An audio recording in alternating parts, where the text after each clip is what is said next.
नमस्कार। The deep dive में आपका स्वागत है। आज हमारे सामने एक दस्तावेज है, सलमान खान, एक सुपरस्टार की यात्रा।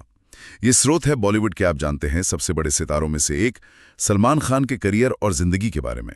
तो हमारा काम है इस स्रोत की गहराइयों में उतरना और वो बातें निकालना जो उनकी कामयाबी, उनके मुश्किल दौर और उनकी शख्सियत को समझने में मदद करें। तो चलिए शुरू करते हैं। बिल्कुल। सलमान खान मतलब सिर्फ एक नाम नहीं है, भारतीय सिनेमा में वो एक पूरी घटना है, कह सकते हैं। ये दस्तावेज हमें उनकी शुरुआती दिनों से लेकर, मतलब बिल्कुल स्ट्रगल से लेकर आज के मेगा स्टारडम तक ले जाता है। और हाँ, दिलचस्प बात यह है कि स्रोत सिर्फ कामयाबी नहीं दिखाता, मुश्किलें और वो जो विवाद थे उनका भी जिक्र करता है। तो ये देखना अहम होगा कि स्रोत कैसे दिखाता है कि भाई अलग अलग चीजों ने मिलकर उनकी कहानी कैसे बनाई है। पूरा नाम अब्दुल राशिद सलीम सलमान खान, जन्म 27 दिसंबर 1965, इंदौर। पिता सलीम खान, जाहिर है जाने माने लेखक सलीम जावेद वाले, शोले, दीवार, जंजीर, क्लासिक फिल्में। तो फिल्मी माहौल तो था घर में, लेकिन स्रोत ये भी कहता है कि भाई रास्ता एकदम सीधा नहीं था।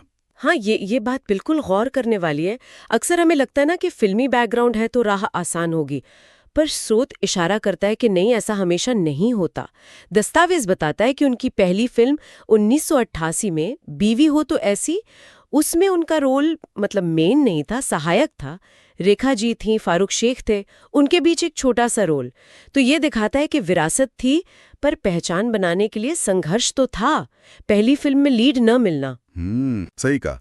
और वो पहचान मिली फिर 1989 की फिल्म मैंने प्यार किया से। स्रोत तो इसे बिल्कुल एक टर्निंग पॉइंट बताता है उनके करियर का।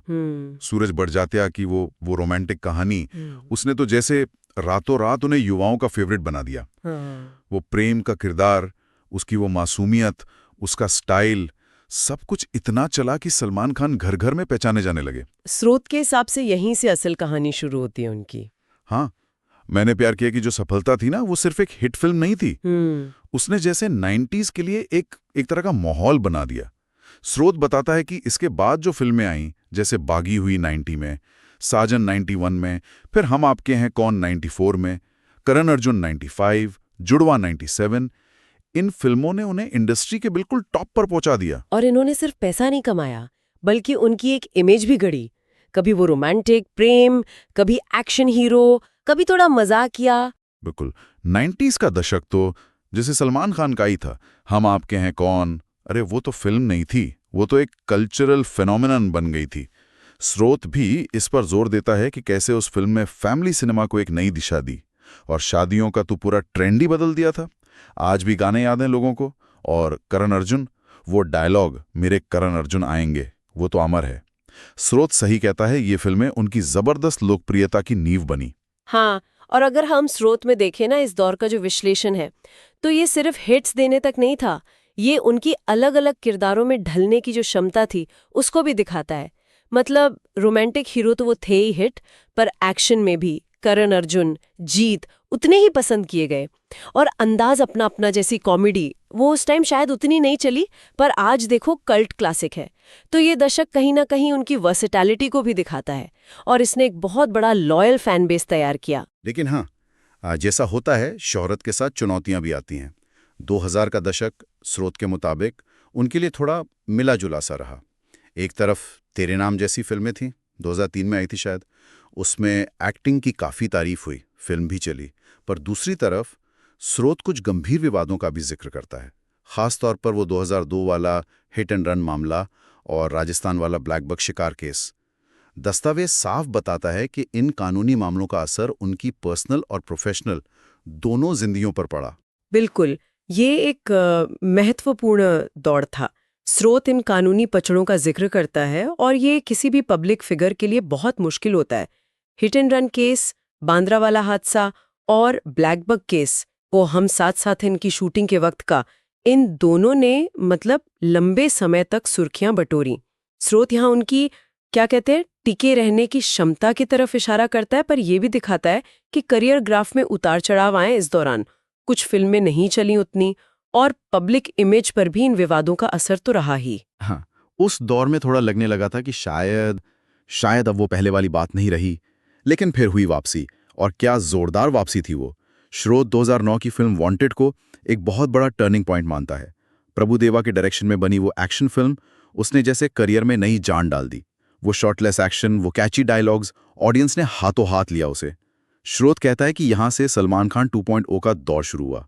बिल्कुल, वांटेड सिर्फ एक हिट नहीं थी, उसने एक नया ट्रेंड सेट किया।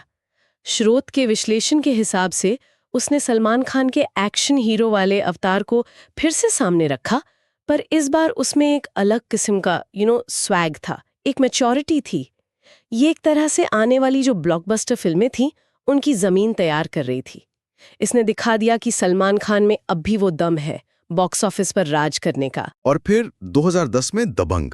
अरे वाह! चुलबुल पांडे का किरदार तो मतलब इतिहास बन गया वो पुलिस वाला जो सिस्टम में है पर अपने तरीके से काम करता है, थोड़ा करप्ट, थोड़ा रॉबिनहुड टाइप। स्रोत के मुताबिक इस फिल्म ने तो सफलता के सारे रिकॉर्ड तोड़ दिए और सलमान खान को बॉक्स ऑफिस का अनडिस्प्यूटेड किंग बना दिया। इसके बाद तो जैसे लाइन लग गई, बॉडीगार्ड 2011, एक था टाइगर 2012, और फिर उसकी सीक्वल भी, किक 2014, बजरंगी भाईजान 2015, सुल्तान 2016। शोध बताता है कि ये वो दौर था जब उनकी फिल्म ईद पर आना मतलब त्योहार जैसा हो गया और 100 करोड़ 200 करोड़ कमाना आम बात हो गई। हाँ, यहाँ एक पैटर्न दिखता है, जैसा कि स्रोत इशारा कर रहा है। इस दूसरे सक्सेसफुल फेज में फिल्मों का जो चुनाव था वो काफी सोचा समझा लगता है। एक्शन तो था, पर साथ में कॉमेडी, इमोशन, फैमिली वैल्यूज सबका मिक्सचर था। दबंग का वो देसी एक्शन और ह्यूमर, बजरंगी भाईजान का वो दिल छूने वाला इमोशनल सफर, सुल्तान का स्पोर्ट्स ड्रामा स्ट्रगल, हर फिल्म ने ऑडियंस के एक बड़े हिस्से को अपील किया। स्रोत में जो निकनेम दिए हैं भाई ऑफ बॉलीवुड,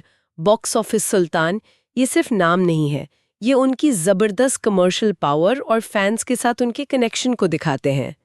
ये सिर्फ स्टारडम नहीं बल्कि एक इकोनॉमिक फिनोमिनन बनने की कहानी है। आपने बजरंगी भाईजान का जिक्र किया, और स्रोत भी उसे एक बहुत खास फिल्म मानता है। उसमें उनका किरदार उनकी वो एक्शन हीरो इमेज से बिल्कुल अलग था। भोला भाला ईमानदार पवन। इस फिल्म ने न सिर्फ इंडिया में बल्कि विदेशों में भी जबरदस्त कमाई की और क्रिटिक्स ने भी बहुत सराहा। इसने दिखाया कि वो सिर्फ मसाला एंटरटेनर नहीं है, वो संजीदा रोल भी कर सकते हैं। बिल्कुल, बजरंगी भाईजान और सुल्तान जैसी फिल्मों ने उनकी रेंज को और बढ़ाया। ये दिखाता है कि अपनी स्टार पावर को रखते हुए भी उन्होंने किरदारों के साथ एक्सपेरिमेंट करने की कोशिश की। स्रोत इस बात को अंडरलाइन करता है कि कैसे उन्होंने एक्शन और इमोशन के बीच एक बैलेंस बनाकर अपनी अपील को और ज्यादा ब्रॉड किया। अच्छा, फिल्मों के जबरदस्त दौर के साथ साथ स्रोत उनके टीवी करियर पर भी ध्यान देता है, खासतौर पर रियलिटी शो बिग बॉस की होस्टिंग। दस्तावेज कहता है कि 2010 से वो लगातार इसे होस्ट कर रहे हैं, और उनका वो खास अंदाज, उनकी पर्सनालिटी, कंटेस्टेंट्स के साथ उनकी जो बातचीत होती है, उसने शो की पॉपुलैरिटी को कई गुना बढ़ा दिया है। वीकेंड का वार का तो लोग इंतजार करते हैं। टेलीविजन एक ऐसा मीडियम है जो फिल्मी सितारों को सीधे लोगों के घरों तक पहुंचाता है। उनकी रीच बहुत बढ़ जाती है। स्रोत के अनुसार बिग बॉस ने सलमान खान की इमेज को और मजबूत करने में काफी अहम भूमिका निभाई है। छोटे पर्दे पर उनकी जो रेगुलर प्रेजेंस है, उसने उन्हें उन दर्शकों से भी जोड़ा जो शायद सिर्फ फिल्में देखने थिएटर नहीं जाते। इससे उनकी फैन फॉलोइंग और गहरी हुई, और वो जो भाई वाली इमेज है उसको भी बल मिला। और एक और पहलू है जिसे स्रोत काफी इंपॉर्टेंस लेता है, वो है उनका charity work. Being human foundation का जिक्र बार बार आता है। स्रोत बताता है कि 2007 में ये फाउंडेशन बना और मेनली एजुकेशन और हेल्थ सेक्टर में जरूरतमंद लोगों की, खासकर बच्चों की मदद करता है। बताया गया है कि इसके जरिए काफी बड़े लेवल पर सोशल वर्क हो रहा है। हम बीइंग ह्यूमन उनकी पब्लिक आइडेंटिटी का एक बहुत जरूरी हिस्सा बन गया है। जैसा कि स्रोत साफ करता है, ये फाउंडेशन सिर्फ सोशल वर्क नहीं करता, इसकी अपनी मर्चेंडाइज लाइन भी है, और उसकी बिक्री से जो पैसा आता है वो भी चैरिटी में जाता है। स्रोत के मुताबिक इस पहल ने उनकी इमेज को एक सामाजिक सरोकार वाले स्टार के तौर पर बनाने में मदद की है। ये दिखाता है कि उनका असर सिर्फ एंटरटेनमेंट वर्ल्ड तक नहीं है, समाज के दूसरे एरियाज में भी है। तो इस पूरी कहानी का, इस पूरी यात्रा का निचोड़ क्या है? अगर हम स्रोत की बातों को समेटें तो सलमान खान आज इंडिया के सबसे बड़े, सबसे प्रभावशाली फिल्मी सितारों में से एक हैं। उनकी फैन फॉलोइंग सिर्फ इंडिया में नहीं, दुनिया भर में है। उनकी सफलता सिर्फ उनकी फिल्मों की कमाई तक नहीं है, बल्कि उनके व्यक्तित्व, उनके स्टाइल और फैंस के साथ उनके रिश्ते से भी जुड़ी है। और स्रोत ये बात बार बार कहता है